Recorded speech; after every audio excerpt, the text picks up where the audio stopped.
Good morning. Good morning.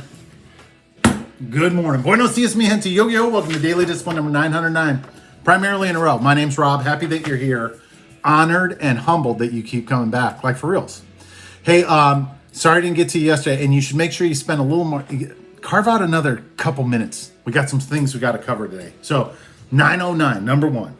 The 909's been a very important number for me, right? I personally lived in twice. So 2 years, two separate 1 year engagements in a building with that address. Hobie lived in a 909. Love that number. But it's a Thursday. That means it's a thankful Thursday, a thankies Thursday. And the most important message today, be thankful. The date, 4/15/21.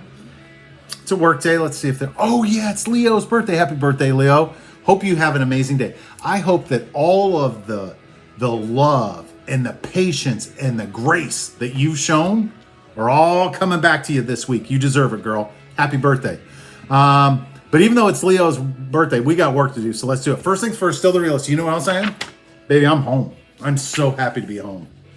Didn't get to chance. I didn't post Daily Discipline yesterday. Just ran out of time, right? Got up early down in Austin, got to the airport early, got on an earlier flight, got to Dallas, and then got on a conference call, got right off that conference call, got on the next plane, got home, dropped off my bags, went to Gap, got my knee looked at, was on a conference call, then it was daddy duty, right?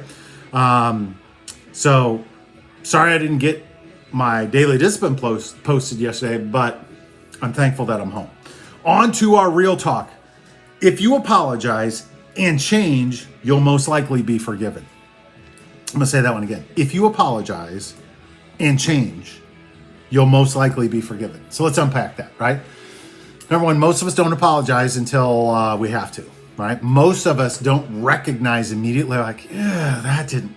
And when you do, you need to apologize, right? The moment you recognize, like, you just need to apologize. And then you have to change. Whatever it is you did that created a situation where you felt like you needed to apologize, you have to change that behavior, because if you apologize but you don't change the behavior, it's simply manipulation. You're lying.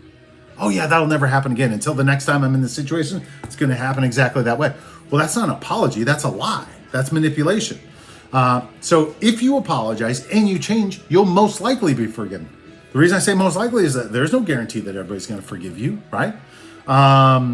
So let's give a couple examples. Here's the reasons I was talking about. Read yesterday that Bernie Madoff died in prison this week, as in my opinion he should have, right? He tried to petition to get out, saying, "Oh, I'm sick," this, that, and that. And the judge's like, "Yeah, no, it's not how this works. You don't get to go around stealing from people for 40 years and then say you're sorry, spend, a few years in prison. Like, oh, I'm sick. Can I go home? Die? No, your ass could die right there, right? So good on that judge.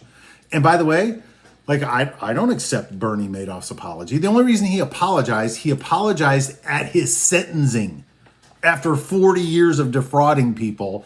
And as they're getting ready to hand him, hey, here's the bill for that deplorable behavior. Oh, by the way, I'm so sorry, man. F you, bro. Seriously.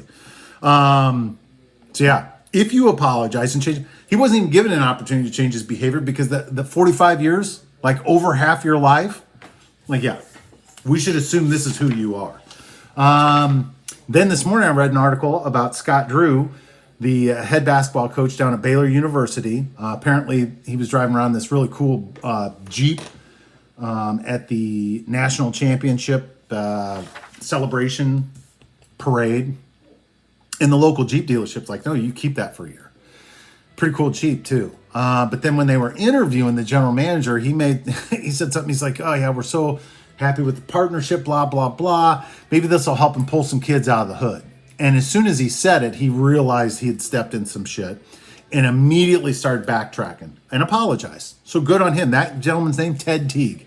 So good for you, Ted. But there's a bill that comes with that. The bill was Scott Drew and Baylor like, yeah, you can, thank you for letting us drive that. You can go ahead and keep that.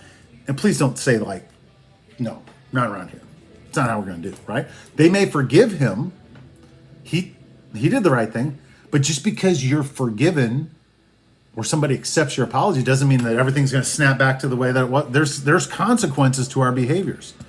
I read an article this morning about Morgan Wallen, the country music singer, right? Who, again, right, not a good look, right? And he came out and it was a 4-page handwritten apology letter that he posted on Instagram and said, look, I just need to continue working on myself. And apology, it appears as though there may be a change, or at least an effort to change the behavior. Therefore, I'm willing to apologize. I will accept his apology, right? And I hope that the behavior sticks. And here's another thing about apologies and forgiveness. It sucks when you're apologizing to somebody that you know, if the situation were reversed, they'd never apologize to you unless they had to, right? That's life, right? You never get oftentimes we don't get the closure that we want. I mean, I'm waiting for a whole bunch of people to apologize for what happened on January the 6th, the insurrection. Some of those people we will never get an apology from. Or if we do, the only time they'll do it is when they're forced to, right? When they're at their sentencing hearing.